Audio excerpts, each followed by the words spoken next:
the purpose of my presentation is to explore how we can do data augmentation on time series.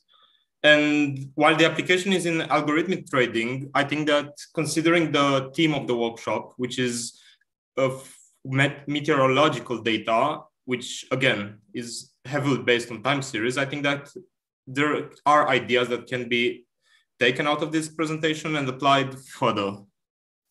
So this is the outline of the presentation. And as a background, the automatic trading is actually a quite recent phenomenon. So in the last 20 or 30 years on the stock markets.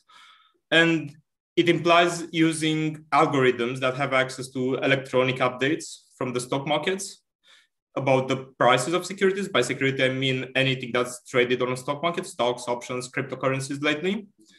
And it's an increasingly algorithmic driven field. The first iterations of algorithms were heuristic based, or you were using economical indicators. But lately, there's been a strong interest in applying deep learning and reinforcement learning. And especially reinforcement learning has had really interesting results, especially because it really fits the reinforcement learning framework where you have a game and you try to optimize the final objective. And of course, starting from this idea, I thought that whenever you have to do deep learning, neural networks, or reinforcement learning, you always need more data because enough data is never enough.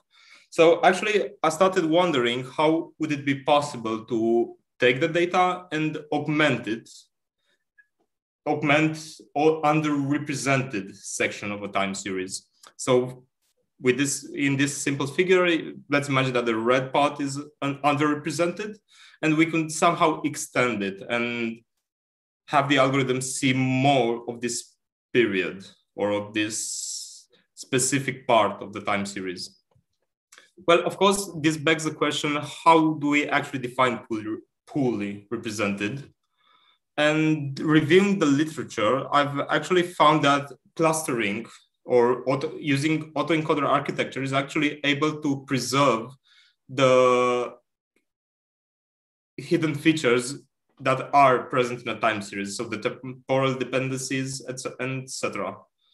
So I came up with this overall approach of actually using an LSTM to convert the time series into a Euclidean space, apply some clustering on this Euclidean space to identify poorly represented clusters, and then eventually use a GAN architecture to engineer more of these examples from these poorly represented classes, and then come back to the autoencoder and use a decoder part to obtain new pieces of a time series. I'll actually go further into details for those that who are not accustomed with either GAN or LSTM further down the presentation.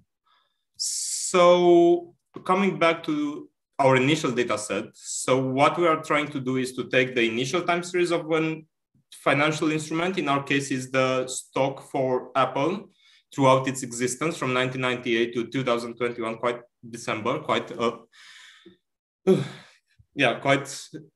so a quite full representation of the stock. It has been sampled at intervals of 15 minutes. And actually this data set, I could not find open data that had the fidelity I was interested in. So I actually went on and bought this data set. I'll actually go and see if there is any copyright on it. And if not, I'd be more than happy to provide the data set in order for the results to be reproduced. But coming back, the data set is described by these columns, so the date and the time, but more importantly, open, high, low, close, and volume. This representation of the movement of a stock is very often used in algorithmic trading. And it basically says that for any of the 15 minutes intervals, the price started at this amount, went as far as the high column, as low as the low column, and it closed at this column. Obviously, there are dependencies between the steps. So the close price of interval T will be by default the opening price of the T+1 interval. And we also have the volume, which I have to explain this. It's actually how many trades happened on this instrument in that interval. And that column actually gave me a lot of problems when approaching this augmentation part. I have further nerd statistics on the data set. So I have the means, I have the mean, the standard deviation, and average values for the different quarters of the data set. So for the minimum, the 25%, 50%, 25%, and the max examples of our data set. And it's very important to notice on the volume column that the dimension of the data varies a lot. So we have values that go as low as 10 to the power of 2, but as high as 10 to the power of 7. So this gave me a lot of, so we have to apply some normalization on this data in order to actually obtain something useful. This is the open column of before normalization, and this looks very freaky, but I have to explain. So there's these two sudden drops that are, again, something very specific to the financial markets. So actually, when a stock trades too high, so for example, at this moment, Apple traded around 700 to 600, the company may decide to issue a split on its stock. A split on its stock means that if I had one unit of the stock before, I can now have X amounts, so for example, 5 pieces. So instead of one, everybody owns 5 pieces of the stock, and each of these new pieces price is a fifth of the original. So in this way, you preserve the value of the company, but you lower the barrier of entry for new traders. Because, for example, Amazon trades at something like 3,000 a piece right now. So it's very difficult for small investors to actually get on into this stock, and it reduces liquidity, etc. So it's more advantageous for the company to issue these splits. So these two very extreme events that are portrayed in this chart are actually the two splits that Apple had throughout the time. Coming back to that volume column, it's very worrying because it actually follows an exponential distribution. So we can see that we have the x-axis is actually in tens of millions, and we can see that we have some values coming back to the statistics that actually move around the area of tens of thousands per 15 minutes interval, while most of them are under that. But there are outliers, and this actually can mess our algorithm pretty bad. So in order to deal with this, I've normalized the columns. So I've applied a logarithm on each of the columns and then normalized in the 0-1 interval for the 5 features that we are interested. So open, high, close, low, and volume. And we get something much more friendlier for our purpose. So this is the volume histogram after normalization, and you can compare it again with the volume before normalization. And for feeding the autoencoder, which again is the part where we take the time series and convert it to that Euclidean space, I've decided to divide the time series into chunks of about 20 time steps. So time steps takes the value of 20, and any 2 consecutive chunks will actually have 6 steps in common to get more examples. This will need us a very nice 25,000 points data set. Now, coming back to the autoencoder. So the autoencoder is the part where we take the time series and we actually convert to the Euclidean space. For the architecture, I'm actually using 1D convolutional layers in tandem with LSTM layers to capture the temporal dependencies. I can actually, I think that people can't really see that. So I'm starting from the initial shape. In the left part, we have the encoder, and I'm starting from that initial shape of 20 time steps by 5 columns, and passing through several convolutional and LSTM layers in order to obtain a final representation in Euclidean space of 10.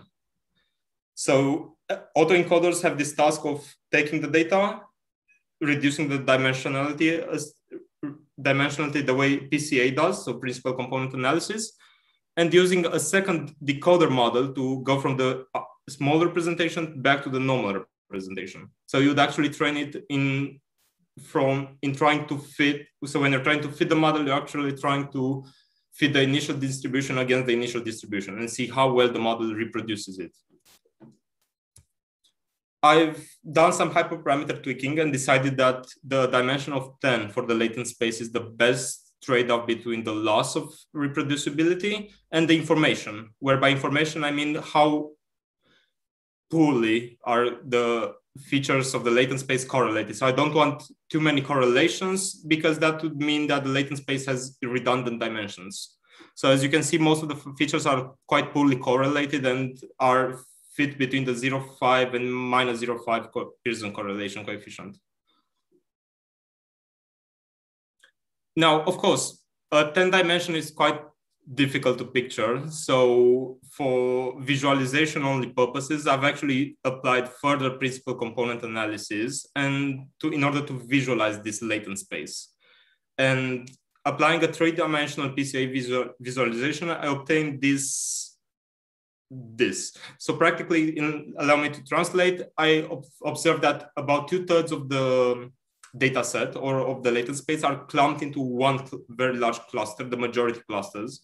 And I have a lot of small clusters and noise in this latent space. So the majority is pictured in gray, while the minority is represented in green. Oh, I just hit end. Oh, sorry about that. All right, so I have my data. About 1/3 of it is represented in minority. And now my assumption is that by sampling from this, I can actually generate new and interesting examples to train on. So again, to reiterate, my purpose is to generate extra data for that Apple stock and measure the impact on a trading algorithm. I want to see whether that trading algorithm will have better performance by training on poorly represented dimensions of the latent space. In order to do this, I actually employ a generative adversarial network. This is actually a very nice architecture that's rather been used for images. And basically it pits two neural networks, a critic and a generator, against each other. The generator's task is to sample random noise and generate examples belonging to the distribution, while the critic tries to figure out which examples are generated or fake and which one are real. So the two models are pitted against each other. It's a zero-sum game where each one tries to outsmart the other.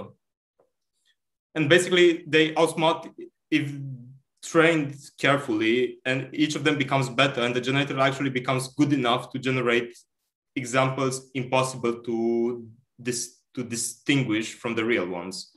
The Wasserstein gun is actually an improvement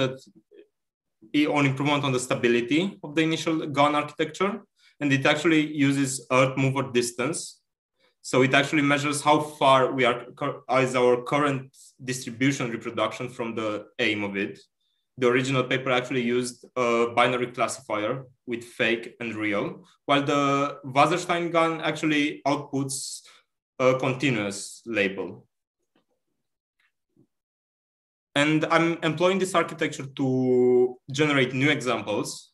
And the results are pictured here. So the results are pictured in red, and we can compare the distribution of the artificial points with the real minority points. I was pleasantly surprised to see that the gun actually chose to represent previously poorly represented sections. So you have this large green cluster on the right of the majority one, but you also have some outlier points in front and somewhere in the distance for the minority. And coming back to that definition of the gun where the generator tries to outsmart the critic, my hypothesis for this distribution is that the generator could not outsmart the critic in this very well-represented minority section. So it actually went for the outliers and where the critic did not have enough practice. So from this fight, we actually managed to represent a previously poorly represented space of the part of the latent space. Furthermore, what's very interesting is that I've run a multivariate Wilcoxon test on this, and I can confirm that the artificial examples do not come from the same distribution as the minority ones. So Wilcoxon test actually checks if two samples come from a population with the same mean. And with statistical significance, I can attest that these are different distributions, and which further enhance the idea that the GAN actually comes with new examples. Furthermore, I actually, out of curiosity, plotted the correlation maps, and that there is some difference between the minority and the artificial distributions. So the third heat map actually represents this difference. So if both distributions have similar correlation, I expected a very black square. So black actually means that this feature is identical. You can see it on the main diagonal, which tests correlation between same features. So I would have expected this absolute difference to be a black heat map, but there are actually interesting points which tend towards white. So that means that the correlation is different for that pair of features. And the examples are not even bad. Of course, a problem with the GAN is that the GAN does not understand constraints, or I could not find examples in literature in actually programming constraints inside the generated examples. So if you recall, the constraints are something like, for time step t, the close price for that time step should be the opening one for t plus 1. And for example, the high price cannot be, or the low price cannot be higher, the close price cannot be lower than, for example, the low price, because the low is the absolute low on the interval. Obviously, the GAN cannot respect these constraints. So a further challenge would be to actually, how can we handle this part? What happens next? Well, I would have loved to give you some examples of, and actually go with this enhanced data set and actually train the algorithmic trading model, but this is still a work in progress. So I plan to submit this paper for a conference somewhere in July, and I still have work to do on it. But yeah, the rest of the work for this paper will be focused on how can I take these generated examples and actually fit them into the time series. So if I fit them in an unnatural way, it will only confuse the model that's trying to learn to trade this stock. So, and furthermore, I should see how I can employ the constraints on these generated examples. My assumption is that I'll test two hypotheses. One of them is actually just inserting this data into the algorithm and hope that the differences between the close and high or the constraints is not such a big of a deal. Again, on a tangent, I'm very excited because the GAN can actually pick up trends. So for example, if you look at the middle example, it starts at 328, the opening price for the first time step, and it actually evolves all the way to 349. While in the third example, you actually have a decreasing trend. So this trend is not random. It's actually in evolution, or it makes sense at a larger level. So my challenge is rather to make sure that each of any two consecutive steps actually agree regarding constraints. So, and coming back, my first hypothesis is just to use this data and hope it's good enough. And the second hypothesis maybe to take the GAN as a starting point and actually go on and apply some heuristics that match the values and preserve this large trend that I've observed. And yeah, hopefully I'll be able to use this data and enhance the performance of a trading algorithm. I'll use a reinforcement learning algorithm that has been implemented. It has been cited in one of the slides above. And hopefully I'll get a better performance at the end.